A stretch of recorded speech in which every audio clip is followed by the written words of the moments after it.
Miaraba anao tompolasy tompovavy izay manaraka ty fandarina zany malaza ity. Androany dia ifantoka kokoa tamin'ny afatra Paska izay nentin'ny filohan'ny FFKM izay mazava ho azy ny filohan'ny Fiangonan'i Jesoa Kristy eto Madagasikara no mitarika azy ao anatin'izao fehim-pitom-piasana 2024 izao.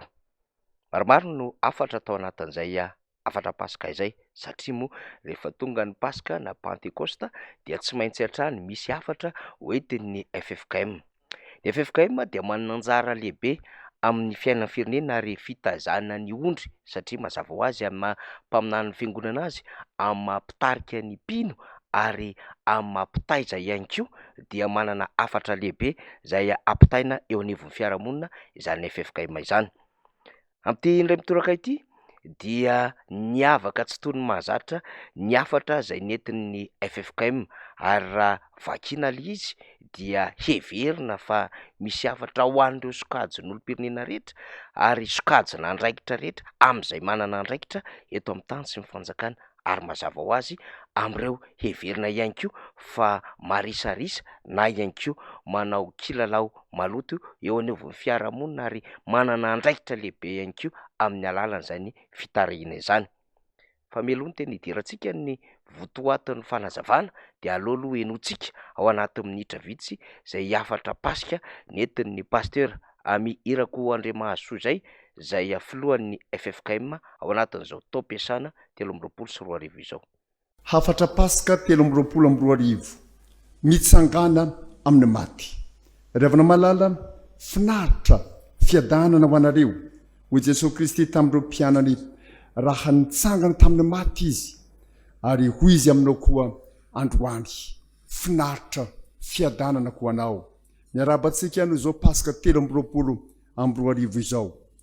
Ny herinandro masina sy izao Paska iainantsika izao ani ho loharan'mpanavaozana lalina ho antsika rehetra mba hahatratrantsika ny fahamarinana raketiny tononkirany fiangonana voalohany nampahasivin'ny Paoly apôstôly amin'ny Efesiana 4:4 raha hoy izy hoe mitsangana amin'ny maty. Ianao sakaiza manody mody manoro kanefa mamadika toa ny Jodasy Iskariota adalam-bola ka namadika ny tompony tamin'ny sekely 30 mitsangana amin'ny maty. Ianao feno hafanam-pody sy toerana toa ny Petera ny kapa ny sofiny maliko mpanompo mpisorona be mitsangana amin'ny maty. Ianao mpitarika be resaka nefa tsy mena mivadika toa ny Petera nandray itelo ny tompony ny zavatra ny lokalokana hafa nefa ny tena atao hafa mitsangana amin'ny maty. Ianao mpianatra Kristy nefa toy ireo mpianatra kanosa nitsokana tanjaka na nitsokany tanjaka no mitojo ny mafy mitsangana amin'ny maty. Ianao mpitsara tsy say mijoro amin'ny fahamarinana manameloka olona hitanao fa tsy meloka manasa tanana ho porofo ny fialana andraikitra feno kanosana toa ny gouverneura Plato mitsangana amin'ny maty. Ianao izay maniratsira ny Jesosy Kristy manao azy ho fiomezana tokoa ireo nampisatroka tsilo sy ny kapoka ary nandrora azy mitsangana amin'ny maty. Ianao mpitondra fivavahana mpambosy vahoaka hiantsoantso ny omboy nokoa ny fialonana mitsangana amin'ny maty. Ianareo vahoaka vokisany manam-pahefana lainga asesika hamono olo marina de roboka tsy ampisainana asaina mifidy de jiolany fidina toy ireo vahoaka atao Jerosalema fahizay mitsangana amin'ny maty. Ianareo vahoaka mpivadibadika anio miantso eo hosana aveo miantso eo homboy mitsangana amin'ny maty. Ianareo diso finoana toy ireo vehivavy niazakazaka maraina ho eny amin'ny fasana nefa tsy nahita afa-tsy fasana foana mitsangana amin'ny maty. Ianareo lehilahy resim-bavy ka nahatonga ny vehivavy ho lasa mpitory voalohany filazantsara n'ilay nitsangako velony. Ianareo lehilahy notorian'ny vehivavy ny filazantsara nefa tsy nino mitsangana amin'ny maty. Ianareo zay toreo miaramila romanina ny fahanam-bola nanaovana kolikoly dia lasa nampielolainga mitsangana amin'ny maty. Ianareo zay efa nandresy namerimberenana ny tenin'i Kristy nefa mafy fosy be saina tsy mety mino toreo mpianatra fa izay mitsangana amin'ny maty. Ianao taranako Tomasy be fisalasalana tsy mety mahatakatra fa sambatra zay tsy nahita nefa mino mitsangana amin'ny maty. Eny mitsangana amin'ny maty dia hampahazavanao Kristy. Dia ho pasika vaovao ho antsika ny ity pasika 3 ity ho voninahitr'Andriamanitra irery ihany. Amen. Zava-dehibe iny afatra ny entiny ny filohan'ny efintsika mino. Ny hevi-bavety finosiny zany fitsangana amin'ny maty zany zay tsisy nahavita izany afa-tsy Jesosy Kristy dia misy fahefana lehibe nomena azy. Fa zany fahefana lehibe zany ihany koa dia efa nandreseny ny zavatsarotra dia zany hoe ny fahafatesana ny tambon'ny ota. Isika mbaro anatin'izany adevitra izany da ilay Esprit zay nitondrany ny FIAINAM ity afatra lehibe ity.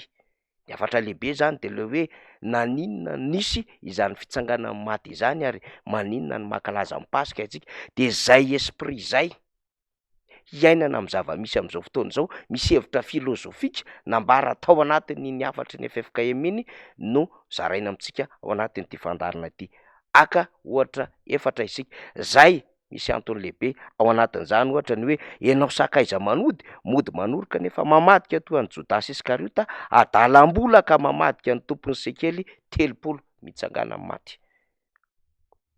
Ao anatin'izany ihany koa ny hoe ianao feno ampo-po diso toerana toa ny Petera nikapany sofiny Malko mpanompo misorona be mitsangana amin'ny maty. Ao anatin'izany ihany koa ianao mpitsara tsy samby joro amin'ny fahamarinana manameloka olona hitanao ho tsy meloka manasa tanana ho porofon'ny fialana andraikitra fenao kanosana toa ny gouvernora Pilato mitsangana amin'ny maty. Fa afatra goavana ao anatin'iny afatra FIAINAM ihany koa ny amin'ny hoe ianao mpitarika be resaka nefa tsy mena mivadika toy ny Petera nandahy ny telo ny tompony ny zavatra nilokalokana hafa nefa ny tena atao hafa mitsangana amin'ny maty. Ary amaranantsika azy ao anatin'ity de hoe ianareo vahoaka vokisa manam-pahefana lainga hasesika amon'olo marina de roboka tsy ampisainana asaina mifidy de jolany fidina teo ireo vahoaka tao Jerosalema fahizay mitsangana amin'ny maty. Ao anatin'ny fankalazana ny fetin'ny Pasika isika hoy isika tamin'ny faran'ny herinandro teo ary izay fandresen'i Jesosy Kristy ny fahafatesana zay ka nitsanganany no foto-kevi-dehibe hiorenana zany fahatsiarovana fankalazana ny fetin'ny Pasika zany. Fa misy hevitra filozofika goavambe sy afatra ampitaina rehefa afatra Pasika eto avy any amin'ny FIAINAM. Dikan'izany samy mandray ny anjara tandrifiny ny afatra ny rehetrarehetra rehefa nare iny fanambarana nataon'ny FIAINAM iny. Mila fitsangana maty ho an'ireo rehetrarehetra zany voakasiky ny afatra izao fotoana izao, na ho an'ny mpitondra fivavahana izany, na ho an'ny vahoaka, na ho an'ny mpitarika, na ho an'ny mpitsara sy ho an'ireo heverina fa namana sakaiza manody. Raha toa ka verenantsika ny adevitra ny amin'ny fiainam-pirenena amin'izao fotoana izao de ohatran'ny hoe voakasiky ireo zava-boalaza ireo avokoa ny lalan'ny Madagasikara ankehitriny. Tsy afaka hiteny ny vahoaka ary tsy afaka hiteny ihany koa ny ao an-tenantena zany ireo ray aman-dreny zay mpananatra sy ny mpitondra fanjakana fa tsy voakasiky zany adevitra ny entin'ny FIAINAM zany ary zay maha ray aman-dreny ny ray aman-dreny mpiangonana manana ny fomba hampitainy ny afatra. Fa rehefa mijery an'ity de tsy mifanalavitra ihany koa nefa amin'ilay foto-kevitra zay nanaovan'ny FIAINAM fikaonan-doha voatsela akory izay teny amin'ny faux fikiri lafy tsaroantsika manko satria naka teny lehibe tao amin'ny bokin'ny Jeremia toko voalohany 1:10 izy ireo ny amin'ny hoe jereo fa omeko fahefana ianao amin'ireo firenena sy fanjakana mba hanongotra sy anjera hanapotika sy andrava ary hanorina sy amboly indray. Rehefa vakiana, rehefa henona ihany koa, rehefa raisina lay hevitra ampifandraisina izy roa zany dia tsy mifanalavitra amin'ny fiainan'ny firenena zay tokony hijoroany rehetra handray andraikitra lehibe zany. Na ny teny no raisin'ny FFKM atao anatin'ilay fanomanana feonam-be na ity hafatra ny etin'ny filohan'ny FFKM ity dia samy manome lesona ho an'ny tsirairay hakandraikitra ary manome fanantenana fa raha toa ka misy fijoroana ary raha misy fasahiana handray andraikitra ho an'ny tsirairay de afaka anova zavatra tsara izany. Ny teny nambaran'ny kardinal Désiré Tsarazana dia mametraka mazava tsara ny amin'ny hoe androso itsika rehefa miova ny toe-tsaina. Raha antsika ao anatin'ny segondra vitsy izay efa nio-kevitry ny kardinal Désiré Tsarazana izay. Tsy manozana sanatry ny vava fa milaza ny zava-misy, tsy androso mihitsy isika raha tsy miova ny toe-tsena baranahy. Ny fitsaram-belatsihy hafa ny zavatra tenenina, hafa ny zavatra atao.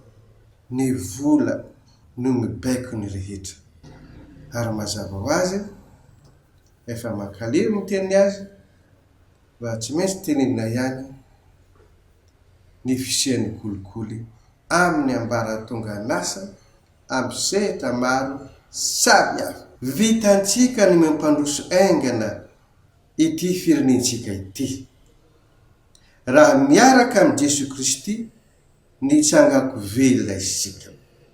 Handroso malaky ihany koa isika raha tsara tantana ny zava-misy eto amintsika. Arak'izany tsisy afaky ny laza fa tsy mandinika ary tsy mijery ny zava-misy ain'ny firenena ny mpitarika fiangonana. Tena manara-maso mandinika ary manakambara izy ireo indrindra amin'izao vanim-potoana sarotra lalovan'ny firenena izao. Ny teny tahaka itony zany de tsy teny navela andalo fotsiny na navela ho hafatra fotsiny fa tokony iainana so saintsainy rehetra. Inona moa ny tena tiany mpampita hafatra ho resahana ary inona ny andraikitra zay rehetra zay iantefan'ny hafatra any ny adevitra tokony resahana amin'izao resaka resahantsika izao. Maranantsika azy dia ity teny iray heverina fa zava-dehibe nambaran'ny pasteur filohan'ny FFKM amin'izao fotoana izao ity de ny amin'ny hoe ianao zay efa nandre sy mamerimberina ny teny Kristy nefa mafo sy besaina tsy mety mino teo ireo mpianatra fa izay mitsangana amin'ny maty. Ny hafatra de mipetraka hatrany ho hafatra fa anjaranao zay mandray azy satria raha mbola azo atao ny manova, raha mbola azo atao ihany koa ny mametraka amin'izay hoe adidiny ray aman-dreny eo anatrehan'ny firenena izay de zava-dehibe mandray izany.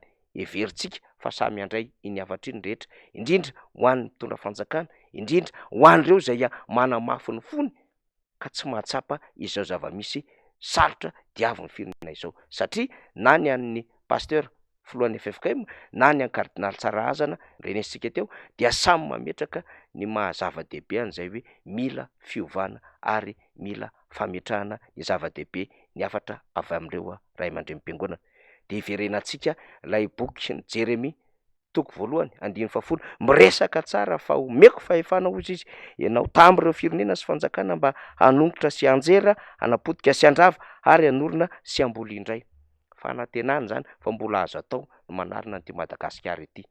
Rehefa mare toriteny na farazavana ara-baiboly tahaka ireny dia mazava ho azy misy hevitra filozofika tia nampitaina satria reo pasteur na mopera de nianatra ny taranja filozofia ary araky ny fianarana teolozika ihany koa dia nandalina sy niaina amin'ny hevitry ny teny. Izany no zaraina ao anatin'ity fandalinana zany malaza ity. Zany zava-misy zany malaza makasitraka tompolahy makatela tompoko vavy.